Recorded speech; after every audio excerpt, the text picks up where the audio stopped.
ñu ngi leen di dalal ak jàmm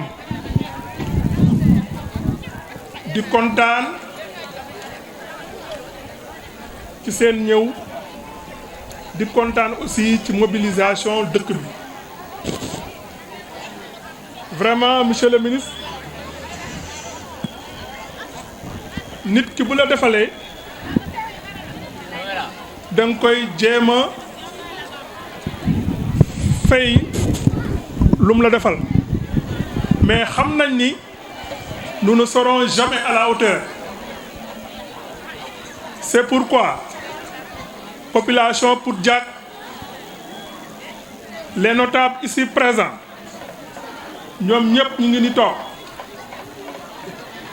jigéen yi ndaw yi ñëpp teew nañu tey pour accueillir monsieur Alioune Sarr di ko jaajëfal ci geste bi mu def à l'endroit des populations de Pout-Diack.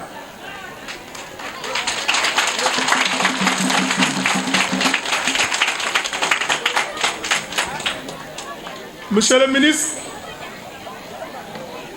damay profito gaaw a wax rapidement comme guddi na parce que ñii dañoo prévoiroon ma dalal leen ensuite ñu jox ma parole ma wax au nom du village mais damay profito ci occasion bi gaaw a wax comme guddi na parce que pour ne pas retenir très longtemps ñi fi toog donc ginnaaw kaddu dalal yooyu monsieur le ministre ñu ngi lay adresser nos chaleureux remerciements, nos sincères remerciements. Aujourd'hui, population Pout-Diack dañoo yegsi ci coppaandaw boo xam ne diiru ñetti at ñu ngi ci taxaw bëgg ñu saafara ko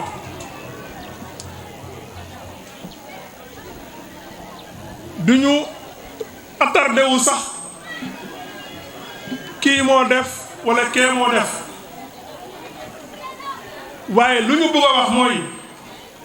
mu leer ci boppu nit ñi lii buñ ko tàmbalee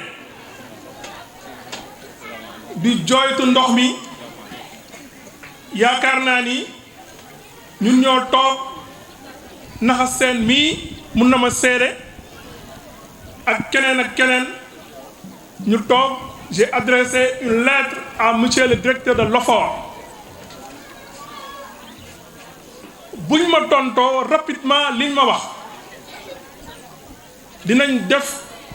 étude de faisabilité d'autant plus que monsieur le maire Alioune Sarr accepte ma buñ ko tàmbalee mu def travaux mu financer travaux yi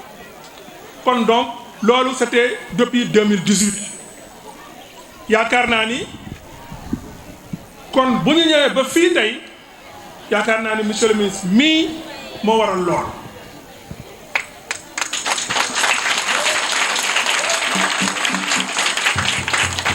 mbir nag biñ ci nekkee mu compliqué façon complication boo xam ne dafa xaw a doy waar parce que il s'agissait ñu jóge ci beneen société boo xam ne moo gère ndox mi ñu koy wax Aquatec ñu dem ñu raccordé ñu ci CO loolu nag mu suivre procédure boo xam ne lu yàgg la te lu compliqué la woon parce que ñépp xam nañu administration nu muy doxee mais mën nañ seede ni monsieur le ministre mii toog chaque fois bu ñu daje woon lu mu may njëkk a wax est-ce que nañ ndax branché nañu ndox mi ma ne ko déedéet mu jël téléphone am mu def ko comment dirais-je haut-parleur woo ko ma war a woo may dégg moom muy dégg je crois que kon affaire mësul am nobo chaque fois dafa leeroon yàlla suturaal nañu tey ni ko imam waxee abe teg ji ba ndox mii ñëw tey mu nekk un soulagement pour les populations de Pout-Diack jigéen yi en particulier sonoon nañu façon coono boo xam ne amul woon coono boobu foo ko xayma rek passé na foofu waaye nag monsieur le ministre vous avez répondu à notre appel donc ñu ngi lay gërëm di la sant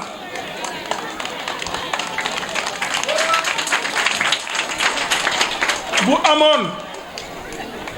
beneen mot bu ñu mën a wax à ton endroit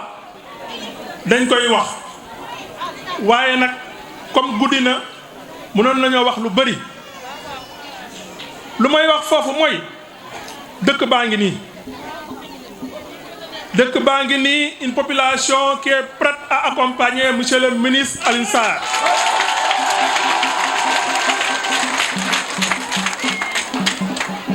dama koy wax n'étant pas politicien mais je suis très près très proche des politiciens bu ma ko waxee yaakaar naa ni ñii duñ ko weddi pour Diack nag dëkk bi nii la tëddee rek jigéen yi vraiment ay jàmbaar lañu depuis un certain moment dañoo ñëw gis ma ñu nee ma ñun dañoo bëgg a dëkkalaat suñu marché baa ngi nii buñ ci waxtaanee yaakaar naa ni monsieur le ministre très rapidement il est en train de chercher des solutions pour saafara problème marché bii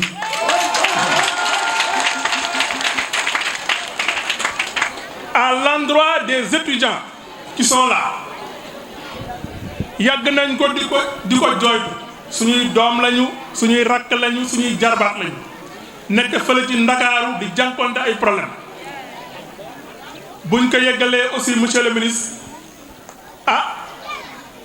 mësuñoo wax du ko def il nous a toujours dit attendez je vais essayer de voir te yaakaar naa ne loolu dina saafaru d'ici peu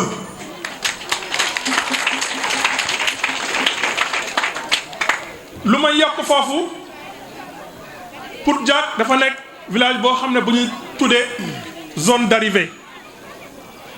pour Diack depuis un certain moment man sax damay am problème parce que chaque jour nit ñëw defal ma demande dama bëgg terrain pour Diack alhamdulilah rabbil alamin loolu lañ doon ñaan moo tax en un temps record dafa am ay quartiers yu bees yoo xam ne dañoo juddu ci biir dëkk bi te quartier yooyu réseau électrique ba eggu fa kon donc monsieur le ministre ñu lay soumettre doléance boobu sans pour tarder damay wax ni monsieur le ministre il y a un homme qui travaille à vos côtés et je veux nommer Naxa Sène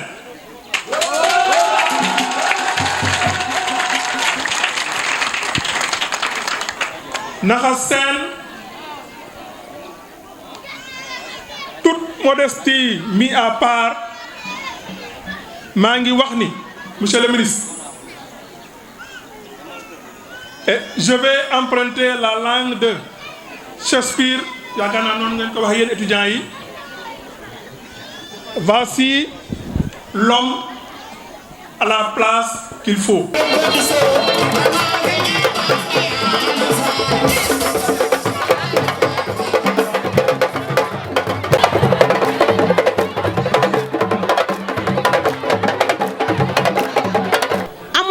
suba ñu joytu ko suñu machine bi mun nañu def leen bilan ñu def bilan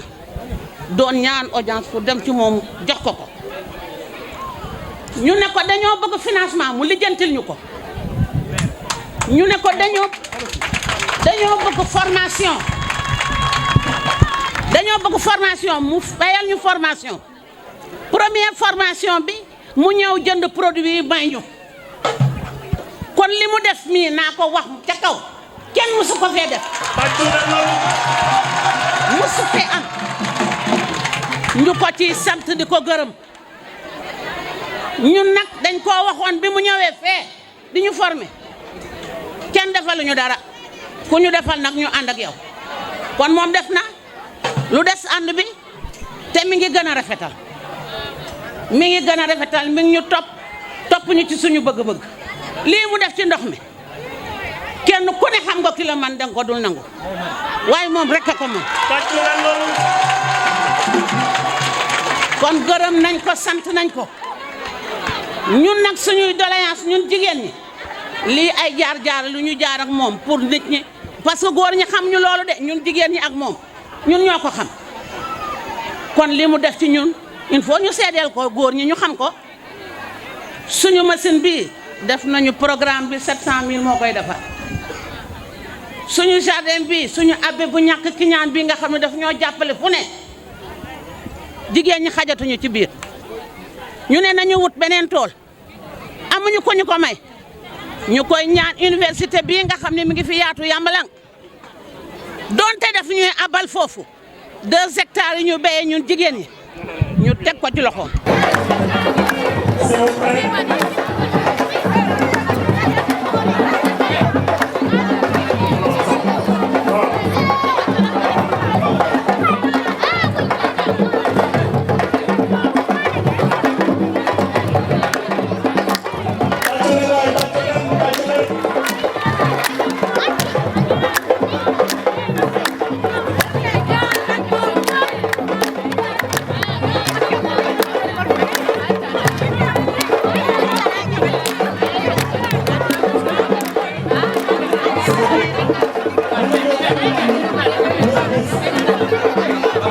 La question de l'eau est une question centrale dans les sociétés modernes. La pression démographique, les changements climatiques sont également des facteurs qu'il faut intégrer dans la problématique de gestion de l'eau. C'est pourquoi c'est une gestion qui demande beaucoup de hauteur. C'est pourquoi également je voulais saluer la résilience de la population de Poudjak, mais également de la commune de Noto Diobass. Pour dire simplement que le peuple de Poudjak et le peuple de Diobass ont montré que c'est un grand peuple. Mais à l'image du Sénégal, pour montrer que le Sénégal est un peuple résilient, un grand peuple digne qui fait tout dans l'honneur et la dignité. Le Diobass a répondu à tous les appels de la nation. Chaque fois qu'il y a eu une guerre mondiale, 14-18, 39-45, des fils de Poudjak, des fils de Diobass sont allés mourir pour défendre des causes internationales. Ce peuple restera un peuple digne à l'image du peuple sénégalais. Un peuple fier que rien ne peut ébranler. Absolument rien ne peut ébranler. Les combats, on saura faire face. Nos adversaires, qu'ils se préparent. Les prochaines locales viennent, il faut qu'ils se préparent. Nous sommes là. Ku bëgg wóolu sa bopp yëkkal si sa ndënd nga samp ko ñu dañ jàkkaarloo ak yow ci élection yi di ñëw amuñu luñ ciy nëbb dinañ fi ñëw muy Poudjak muy Ngolaar muy Babak muy Sange muy Sessène nous serons partout nous serons présents partout dama ne nañu ànd ak dal tey fête la dañu ñëw pour fête ak waa Poudjak gannaaw bi ñu leen marché wooy coono waaye yaakaar naa fii de loolu duma wax sax duma wax jërë ngeen jëf soxna Marie jërëjëf wax nga dëgg bi may ànd ak jigéenu Poudjak nekk gu ma woon PCR bi ngeen ñuy dalal fii ci Poudjak amuñoon benn ndombu tànk boobu ba léegi bàyyiwuñu kóllëre googu incha allah fii ba abadan kon jërë ngeen jëf la jeunesse de Poudjak je vous tends mes 2 bras pour vous dire que nous sommes des partenaires, nous sommes des alliés. Quand vous avez un instrument, il faudra l'utiliser à fond. Votre ministre est à votre service. Ñun ñi daan yëngatu ci nawetaan chef de village xam nañu lan mooy importance su terrain kon li may ñaan Poudjak mooy ngeen tànnal ñu fan ngeen bëgg xale yi am fa terrain football ñu def délibération jox ko jeunesse kon loolu teg naa ko loxo chef de village tànnal terrain xale yi nga wax ñu ko ñu délibéré ko jox ko la jeunesse de Poudjak. wax nañu aussi foyer des jeunes dama ne Charles yàgg la jeunesse de Poudjak nañu toog gisee le foyer de Poudjak, le foyer de la jeunesse de Poudjak ngeen toog avec votre maire qui lui va construire le foyer de Poudjak. Donc il y a des protocoles